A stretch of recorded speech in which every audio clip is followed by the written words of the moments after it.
Hey, what's up, guys? I just got done running, and it's still middle of quarantine time, in case you can't tell. I'm just kidding. This thing has all these holes in it and obviously wouldn't do anything, and yet, for some reason, people believe that this helps. I don't know. But look, I wanted to talk to you guys real quickly about the 5 different kinds of tenants that are awesome to have right now. And the reason this is important, obviously, although it might be a little bit late in the ball game, is because there are some tenants that you may not realize would be the perfect tenant for you right now. In fact, number 5 is something that's been very controversial over the years, and people have often told me that I'm an idiot or wrong for even entertaining these people, because clearly I shouldn't rent to them. And yet now, times have changed. People are telling a different tune. Look, what this video is going to do for you is, whether you're replacing a tenant now or in the future, it'll help you think through more recession resistant people that will allow your business to last, right? The last thing you want is something like Airbnb, which is really struggling right now, myself included, with my units. I only have Airbnb in the house I'm renting, but where it just evaporates and you don't have tenants anymore. That's not ideal. So this is going to help you out a lot now and in the long run.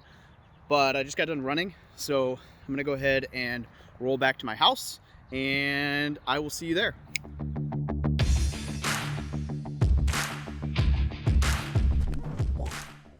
All right, guys, the 5 best tenants to have during recession. Now, I must preface this by saying this is my opinion based on this potential recession, not based on every other recession ever, because things change, things deviate. But these are the 5 that I think are probably safe bets for recession-resistant tenants. Obviously, nothing's recession-proof, but the number 1 is medical professionals. Now, I know there's a lot of hatred going around for these guys right now because they might spread the virus because they're around whatever. But look, the reality is this. Healthcare is always going to have jobs. If anything, they need more healthcare professionals right now, so they're probably paying more, they're probably employing more, and they're definitely not going to lose their job because they're saving people's lives and doing all this good. So medical professionals are fairly solid through all the work they've done, obviously with growing up in their career and school and all this other stuff, but they're very specialized, and as such, they're in a fairly safe job. There's a very low risk that the medical industry will go away. Now, the risk for that is that, I won't get into all that, but there are risks associated where they could lose their job. But realistically, you just need to understand they get paid well, they're high-class tenants, generally speaking, and they're going to stick around. So they're not going to run into unemployment issues when something like COVID happens. So you can bet that they're going to pay rent because they need a place to stay, especially right now.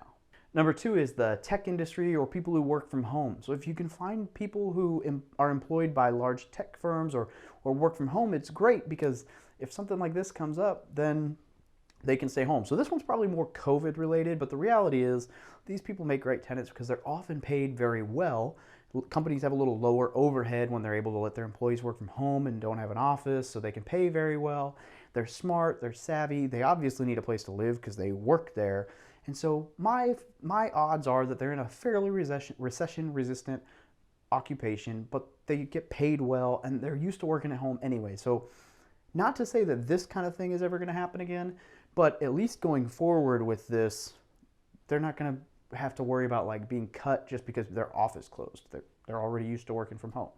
Number 3, and I'm a little biased, but military and federal employees.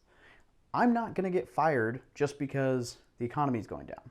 I'm under contract, I'm going to get my paycheck, I'm going to get my benefits. In fact, I would argue that the military might be one of the best jobs you could get in a recession, because you're still going to get paid, you're still going to get all your benefits, you're still going to get housing and food and tax benefits and all this other stuff that normally goes with the military, but people don't want to join when the economy is going crazy because, you're just getting military pay. But then when the economy takes a shit, people are all about joining the military because it's recession resistant. Very much so. Don't get a DUI, don't beat your wife, probably going to be able to keep your job. And there are guaranteed pay raises built into it. There are promotion opportunities built into it. There's travel opportunities. There's a lot of good stuff to the military. But the reason that these make good tenants is because if the market goes to crap, they still get a housing allowance. And so they're going to pay their rent. And if they don't pay their rent, you call their command and they will then pay their rent because their command will make them. So while there are some things that people don't like about military tenants, like they can get orders and move, they're very stable outside of having to move in and out of area. They're going to get paid. They're going to get a housing allowance. They're going to be able to pay you the same amount of rent they agreed to. They're not going to miss payments. I'm a huge fan. The fourth is retirees or people on Social Security. Now, there's some downsides here, right? They're in a lower tax bracket. They might be making a little bit less money. So they may not always be the best tenant from a screening standpoint, depending on what their income looks like, but they're stable. People in retirement they're not banking on income from something outside of their control. Social Security is going to come in, at least for the foreseeable future. If they have a pension, it's going to come in for the foreseeable future, especially if it's a government pension. Depending on the company, you could be a little worried if the company is getting ready to go under, but that's big picture stuff. So generally speaking, between those things and maybe disability and all these different benefits, they're probably going to be fine. If they were able to pay you based off those income streams beforehand, those aren't really at risk. Now, I'm not saying they're not at risk. There are always risks, but those are fairly safe bets. And so if people just lose their jobs, like what happened with COVID, they still have income coming in. And so they can still continue to pay you. Now, I have several Social Security and unemployed older retirees living in some of my apartments, and they all paid, and they all continue to pay. They all plan on paying, and so there's no issues there. And they're generally nicer, maybe not nicer people, but quieter lifestyles, a little less rowdy. I enjoy them as tenants. All right, number 5, and this is the one that people are going to fight me on, but Section 8 tenants. Now, people are always, oh, yay, or nay, or yes, or no, or oh my goodness to Section 8. So if you don't know what Section 8 is, Section 8 is a program for the government that allows people who, whether through credit score or whatever, can't buy a home and don't really, maybe not make the income or whatever, to build up their credit and their finances and whatever through this program. So they pay, I think it's 30% of the rent, and the government pays the other 70%. So a lot of people don't like this because theoretically the lower credit and the worse history means that they might not be as high class of a tenant. But the reality is that if all this happens, they get just totally wiped out, the 70% from the government is still going to come in. Now, if they don't pay their 30%, that they can still get evicted. There's still parts of their program that can be an issue there, but they will probably be able to do that because it's only 30%. So, for me, like, say it's $1,000 a month for rent, which is double what a lot of my tenants pay. They have to come up with $300 a month. That's reasonable. My tenants are probably coming up with $150, $200 a month to stay in their house. And since that is very important to them, they're going to pay it. And if they can't afford it, then we can still work with them, but they're fairly safe in a situation like this. So a prime example of this is an apartment complex. A big syndication we just purchased had about 40% of the tenants are Section 8.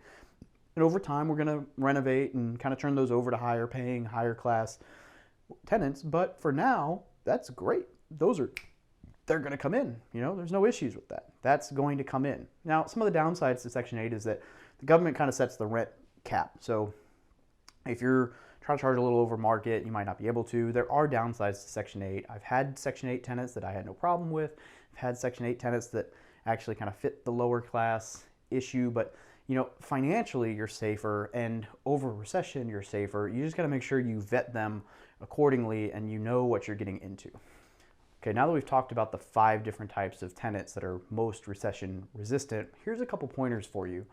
Number 1, people will always pay the bill that will cause them the most pain first. So if you're not worried about your rent and don't ever do anything about late rent, and you just let them do whatever, that's not going to be beneficial here.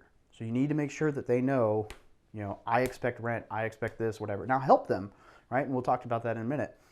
But you need to make sure that they understand that, because if they're more worried about their cable bill than they are the roof over their head, you're going to have problems. So you need to make sure that they understand the roof over their head is the most important thing and the thing that might get pulled away when all the other bills don't get paid.